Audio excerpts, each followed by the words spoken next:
Hai semua, selamat datang di channel Baca Saham. Pada video ini, kita akan membahas satu topik dengan judul Harga Saham Hancur, Coba Pertimbangkan Cara Ini. Tapi seperti biasa, semua pembahasan ini bukan rekomendasi dan hanya informasi. Ingat, kerugian kamu tanggung sendiri ya. Nah, sebentar lagi kamu akan melihat satu pembahasan. Dan pembahasan ini merupakan cuplikan pembahasan dari ebook Stock for Living yang pernah saya tulis. Apabila kamu tertarik untuk mempelajari lebih lanjut, silahkan lakukan pembelian untuk ebook ini. Dan tanpa basa-basi lagi, mari kita langsung masuk saja ke dalam pembahasannya. Berbicara tentang harga saham yang mengalami penurunan sangat signifikan, tentu akan membuat banyak orang menjadi pusing kepala. Kenapa? Karena alasannya sederhana. Melihat angka floating loss yang sangat besar di portofolio. Apalagi jika harga sahamnya terus turun dari waktu ke waktu. Yang artinya angka floating loss-nya bisa semakin membesar dari waktu ke waktu. Nah, terkait dengan pembahasan dan teknis tentang harga saham yang turun, bagaimana menyikapinya, saya sudah pernah membuat banyak video terkait hal tersebut.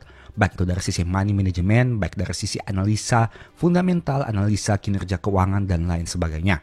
Pada video kali ini saya tidak akan membahas hal itu lagi, tapi salah satu hal yang ingin saya bahas adalah dari sisi psikologi. Bagaimana kita melihat harga saham yang terus mengalami penurunan. Bagaimana cara kita menjaga psikologi agar supaya tidak diombang-ambingkan di pasar saham dengan berbagai isu dan pemberitaan yang ada di media sosial.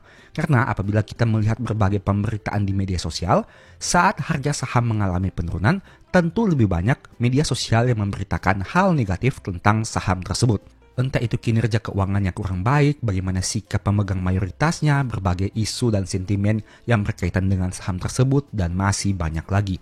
Pada intinya, apabila harga saham turun, akan ada lebih banyak berita negatif dari berita positif. Selalu seperti itu, dan kamu tidak hanya akan melihat satu kali ini saja, tapi apabila semakin lama kamu di pasar saham, hal itu terus-menerus akan kamu rasakan dan akan kamu lihat. Jadi bagaimana cara untuk menjaga psikologi agar bisa tetap tenang?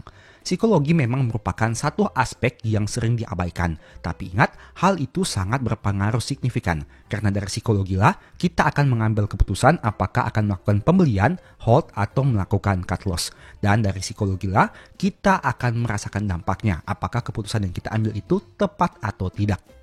Pada video kali ini saya mau menampilkan sedikit cuplikan dari ebook Stock for Living yang saya tulis dengan pembahasan sebagai berikut. Berbicara rasa aman, penulis punya cerita menarik tentang hal ini. Beberapa tahun yang lalu, penulis sempat membeli satu saham perusahaan dengan nominal yang besar. Hal ini penulis lakukan setelah menganalisa berbagai aspek dan yakin bahwa saham tersebut layak untuk dikoleksi. Artinya dari poin pembahasan pertama ini, saya yakin bahwa perusahaan tersebut memiliki fundamental yang baik. Beberapa waktu kemudian, harga saham perusahaan turun signifikan dan menyebabkan portofolio penulis mengalami floating loss yang sangat besar, seperti yang tadi sudah saya katakan. Dengan kondisi harga saham yang terus turun, membuat penulis ragu apakah keputusan untuk membeli saham tersebut sudah tepat atau keliru, dan berujung pada satu pertanyaan penting, apakah saham ini akan terus di hold atau di cut loss saja? Ingat, pada awalnya saya sudah melakukan analisa dari berbagai aspek dan yakin bahwa saham tersebut layak untuk dikoleksi. Tapi karena adanya penurunan harga saham yang sangat signifikan, membuat saya bertanya-tanya kembali. Apakah hal itu yang dipengaruhi dari sisi psikologi? Tentu iya, karena meskipun secara akal sehat dan secara logika kita yakin dengan saham tersebut, tapi apabila kita terus-menerus melihat harga saham yang mengalami penurunan, kita kemudian akan berpikir kembali, apakah analisa dan keputusan saya itu sudah tepat atau tidak, dan apakah saham tersebut akan terus di hold atau di cut loss saja. Di tengah kebimbangan, penulis tetap melakukan rutinitas seperti biasa. Nah, menariknya, karena saham ini merupakan perusahaan besar, penulis dengan mudah bisa melihat aktivitas usaha, produk, bahkan kantor-kantornya. Saat melakukan aktivitas keluar rumah atau kota, penulis bisa melihat kantor dan aktivitas usahanya yang berjalan dengan lancar. Saat nonton TV atau YouTube, penulis sering melihat iklan perusahaan. Saat berada di mall, penulis melihat banyak konsumen antri untuk menggunakan produk perusahaan. Dan satu poin plusnya lagi, perusahaan ini memiliki kantor pusat yang begitu megah, yang berada di tower milik mereka sendiri. Nah, ternyata alasan-alasan sederhana itulah yang membuat penulis merasa aman, yakin, dan tenang, serta memutuskan untuk tetap hold saham tersebut dan tidak cut loss. Tentu saja setelah menganalisa laporan keuangannya. Bagaimana hasilnya? Pada akhirnya harga saham perusahaan kembali naik, bahkan naik lebih tinggi dari sebelumnya, dan menyentuh all-time high, sehingga penulis memperoleh keuntungan yang memuaskan. Dari cerita singkat ini sebenarnya merupakan hal yang sepele, karena meskipun kita sudah melihat laporan keuangannya, tapi kita butuh validasi tambahan dengan melihat dari mata kepala kita sendiri. Berhubung perusahaan ini adalah perusahaan yang besar, penulis bisa melihat aktivitas usaha perusahaan, produk-produknya, bahkan kantor-kantornya. Apabila melakukan googling atau melihat di media sosial seperti TikTok ataupun YouTube, kita bisa dengan mudah menemukan kantor perusahaan yang begitu megah dengan tower yang mereka miliki sendiri. Nah, alasan-alasan sederhana ini sajalah yang ternyata bisa membuat psikologi menjadi lebih tenang. Mungkin menurut kamu pribadi ini hanya merupakan hal yang sepele, di mana kita bisa melihat aktivitas usaha, produk, dan bahkan aset-aset serta gedung mewah yang mereka miliki.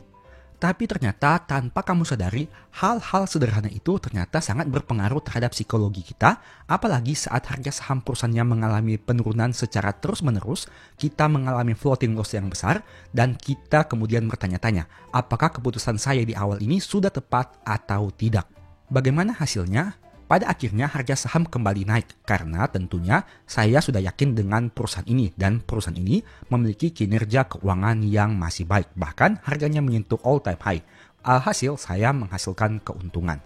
Beban psikologi yang dirasakan pemegang saham saat harga turun tentu jauh lebih berat dibandingkan saat harga saham naik. Ini kamu harus ingat baik-baik karena tidak mudah untuk hold saham yang harganya turun dibandingkan hold saham yang harganya naik. Memang apabila harganya naik, kita akan ingin menjual saham tersebut secepat mungkin agar keuntungan kita bisa direalisasikan. Dan saat harga saham turun, banyak orang yang malah mengalami floating loss yang besar karena terus hold saham tersebut. Pertanyaannya, apakah saat memutuskan untuk hold saham tersebut, keputusan itu tepat atau tidak? Yang pertama, kita juga harus lihat dari sisi bisnis dan fundamentalnya. Tapi itu tidak cukup. Hal kedua yang harus kita lihat adalah bagaimana kita meyakinkan psikologi kita agar supaya bisa tetap tenang. Terkadang kita perlu mencari konfirmasi di luar laporan keuangan dan ekonomi agar psikologi menjadi lebih tenang, dan salah satu caranya adalah dengan melihat kantor, aktivitas usaha, dan produk perusahaan yang masih beroperasi dengan baik. Seperti yang saya katakan tadi, terkadang kita tidak hanya harus menganalisa angka dan data, tapi kita juga harus melihat fisik, aktivitas usaha, dan produk perusahaan. Berbicara tentang melihat, penulis punya cerita lain yang bertolak belakang dengan kisah sebelumnya. Pada pertengahan tahun 2023, penulis memutuskan membeli salah satu saham setelah melakukan analisa mendalam. Ingat, case-nya sama. Saya melakukan analisa mendalam, mempelajari berbagai macam informasi tentang saham tersebut untuk mengambil keputusan. Sama seperti cerita sebelumnya, harga perusahaan bukannya naik tapi malah turun. Sampai di sini case-nya masih sama. Saham yang dibeli harganya mengalami penurunan. Awalnya penulis merasa hal ini merupakan suatu kesempatan besar karena bisa beli saham bagus dengan harga diskon. Penulis melakukan average down pada beberapa harga sehingga dana pembelian menjadi sangat besar. Nah, di sini saya melakukan average down pada beberapa titik harga karena melihat perusahaan ini memiliki peluang yang baik apabila harganya mengalami penurunan. Apa yang terjadi selanjutnya? Harga saham turun lebih dalam dan menyebabkan penulis mengalami floating loss dengan nominal yang kurang lebih setara dengan biaya hidup 1 tahun. Artinya cukup besar. Kondisi ini sebenarnya sama seperti cerita sebelumnya, di mana saham yang dibeli dengan nominal besar mengalami penurunan signifikan. Ingat, pada cerita pertama dan cerita kedua ini semuanya skenario-nya sama. Saya membeli perusahaan setelah melakukan analisa mendalam, harga sahamnya turun, dan saya melakukan average down. Kedua saham ini juga merupakan market leader di industrinya masing-masing. Artinya bukan saham kecil, melainkan saham yang bisa dikategorikan besar. Mampu menghasilkan laba yang sangat besar, kinerja keuangannya sangat baik, rutin bagi dividen setiap tahun, dan manajemen perusahaan dipimpin oleh orang yang berkualitas. Artinya sampai di sini secara logika sebenarnya kriteria sahamnya sudah terpenuhi dengan berbagai aspek, baik itu fundamental, manajemen, valuasi, dividen, dan lain sebagainya. Tapi dari banyaknya kesamaan yang mereka miliki, untuk dua saham ini ada satu perbedaan kecil yang sebenarnya sederhana tapi sangat mempengaruhi psikologi, yaitu terlihat dan tidak terlihat. Berbeda dengan cerita sebelumnya, penulis tidak bisa melihat secara langsung kantor dan aktivitas usaha dari saham yang dibeli ini dan hanya melihat dari media sosial serta laporan publikasi, entah itu laporan keuangan, tahunan, dan lain-lain. Seperti yang penulis sampaikan sebelumnya, hal sederhana ini ternyata dapat mempengaruhi psikologi, apalagi saat melihat harga saham terus turun dari waktu ke waktu. Secara analisa atau pikiran, penulis yakin bahwa saham tersebut memang sangat menarik dan sedang diskon. Tapi secara mental atau psikologi, penulis menjadi sedikit ragu karena tidak bisa melihat secara langsung kantor dan aktivitas usahanya, meskipun yakin secara analisa dan hitung-hitungan di atas kertas. Artinya, dari sisi logika, saya yakin, tapi dari sisi psikologi, saya mulai ragu apabila harga sahamnya terus turun. Bukan hanya turun 5%, 10%, tapi penurunan harganya bisa di atas 20%. Bagaimana kelanjutannya? Singkat cerita, harga saham perusahaan kembali naik secara perlahan, namun belum menyentuh harga beli rata-rata penulis. Kondisi ini berlangsung kurang lebih sekitar 3-4 bulan dan mempengaruhi psikologi penulis, apalagi setelah melihat laporan keuangan terbaru, di mana laba perusahaan turun signifikan di Q2 tahun 2023. Ini catatan karena terjadi penurunan laba yang tentunya bisa berdampak lebih serius terhadap psikologi yang kita rasakan karena harga sahamnya sudah turun signifikan, penurunan di atas 20%, floating loss yang besar, dan labanya juga turun signifikan. Hal tersebut membuat penulis memutuskan untuk cut loss dengan harga jual di bawah harga beli rata-rata. Meskipun secara nominal, kerugian yang dialami sudah berkurang sangat signifikan. Dari yang awalnya floating loss ratusan juta menjadi hanya 8 jutaan saja. Keputusan ini sebenarnya bertolak belakang dengan hasil analisa. Karena penurunan laba di tahun 2023 telah penulis perkirakan sebelumnya. Artinya memang dari sisi logika sebenarnya penurunan laba tersebut sudah bisa diprediksi dari laporan keuangan sebelumnya dan berbagai prospek bisnis secara keseluruhan. Tapi di sini yang masalahnya adalah dari sisi psikologi, bagaimana kita mengontrol agar supaya kita tidak takut berlebihan, kita tidak terlalu memikirkan hal-hal yang mungkin tidak akan terjadi, dan lain sebagainya.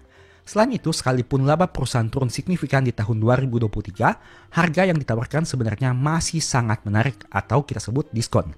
Jadi, faktor penting yang membuat keputusan penulis berubah dari hold menjadi cut loss sebenarnya bukan dari sisi analisa perusahaan, melainkan dari aspek psikologi. Apa yang terjadi setelah penulis cut loss? Ini yang banyak terjadi dan saya yakin banyak dari kamu yang juga pernah mengalaminya. Harga saham perusahaan naik signifikan, bahkan dalam waktu kurang dari 1 bulan, harga sahamnya naik di atas harga tertinggi yang pernah penulis beli. Ironisnya, jika pada saat itu penulis tetap hold dan tidak cut loss, total keuntungan dari capital gain dan dividen hampir cukup untuk membeli 1 unit mobil bekas. Cerita di atas memperlihatkan kepada Anda bagaimana beban psikologi jauh lebih berpengaruh dibanding kemampuan analisa yang hebat. Itulah alasannya kenapa Anda perlu memiliki rasa aman sebelum membeli saham. Pertama-tama, rasa aman terhadap instrumen saham itu sendiri, dan kemudian rasa aman terhadap saham perusahaan yang dibeli. Itu merupakan cuplikan singkat dari pembahasan di e-book Stock for Living yang semoga bisa memberikan manfaat kepada kamu. Ada 2 skenario cerita, kondisinya sama. Beli saham perusahaan sudah dianalisa dengan mendalam, tapi harga sahamnya mengalami penurunan signifikan dalam beberapa waktu tertentu. Tidak hanya harian, tapi dalam periode bulanan. Nah, untuk skenario pertama, saya tetap hold sahamnya dan bahkan melakukan average down. Tapi untuk skenario kedua, saya melakukan average down dan kemudian akhirnya cut loss. Perbedaannya sederhana saja karena adanya unsur psikologi yang mempengaruhi terhadap keputusan jual dan beli tersebut. Untuk saham pertama yang saya beli dan saya hold hingga harganya naik menyentuh all time high, saya bisa melihat aktivitas bisnis kantor dan usaha perusahaan. Tapi untuk saham kedua yang saya putuskan untuk cut loss dan ternyata harganya tiba-tiba naik signifikan dalam beberapa bulan ke depan, bahkan pernah menyentuh angka yang jauh lebih tinggi dari harga beli penulis sebelumnya, itu tidak bisa penulis lihat untuk aktivitas bisnisnya secara real. Hanya bisa melihat di media sosial, di YouTube, dan lain sebagainya. Nah, artinya dari sini kita bisa melihat satu aspek yang sepele, aspek yang sederhana tapi sangat penting, yaitu apakah kita bisa melihat aktivitas bisnis dari saham yang kita beli yang harganya sedang mengalami penurunan. Tentu ini akan berlaku jika kita sebelumnya sudah melakukan PR, di mana memastikan fundamental perusahaan tetap baik, prospek bisnis ke depannya tetap cerah, memiliki manajemen yang baik, rutin bagi dividen, valuasinya masih masuk akal, dan lain sebagainya. Artinya, kita tidak hanya boleh sebatas menganalisa dari data dan angka saja, Tapi kita juga harus memasukkan satu unsur, yaitu unsur psikologi. Bagaimana agar supaya psikologi kita bisa tetap tenang saat harga perusahaan itu mengalami penurunan, floating loss sangat besar, bahkan bisa membuat kepala pusing apabila melihat angka floating loss yang sangat besar tersebut. Ternyata salah satu hal sederhananya dan solusi yang bisa diberikan adalah apakah kita bisa melihat perusahaan tersebut aktivitas bisnisnya atau tidak. Mungkin ini terkesan sangat sederhana dengan melihat gedung perusahaan yang sangat besar yang mereka miliki sendiri, kantornya yang mewah, aktivitas bisnis yang berjalan, produknya yang tersebar di mana-mana, dan lain sebagainya. Tapi ternyata menurut pengalaman saya pribadi, pada beberapa tahun yang lalu, tentu saja sebelum tahun 2025 ini merupakan salah satu poin penting yang harus kita miliki. Agar supaya kita bisa memiliki kenyamanan dan kita bisa memiliki rasa tenang dan aman saat hold saham tersebut. Tapi kembali lagi saya mau ingatkan, hal ini hanya berlaku jika perusahaan tersebut memang kamu yakin berkualitas, memiliki fundamental yang baik, prospek kedepannya cerah, dan memiliki valuasi yang masih masuk akal. Nah, berbicara tentang psikologi, pada tahun 2024, saya juga tertarik untuk menulis satu ebook baru yang dengan judul Psikologi Saham. Di sini saya membahas khusus terkait hal-hal yang berhubungan dengan psikologi saham yang bisa kamu baca detailnya pada tampilan berikut ini. Apabila kamu tertarik melakukan pembelian ebook baca saham, silahkan chat WA saja di nomor di awal atau di akhir video ini. Semoga video ini bisa memberikan manfaat kepada kamu dan ada informasi baru yang kamu peroleh. Demikianlah pembahasan singkat pada video ini. Selalu ingat bahwa semua saham yang disebutkan bukan rekomendasi dan hanya bersifat edukasi serta informasi. Mohon juga agar dapat mengecek kembali data yang ditampilkan karena bisa saja terjadi kesalahan pengetikan atau pengambilan data.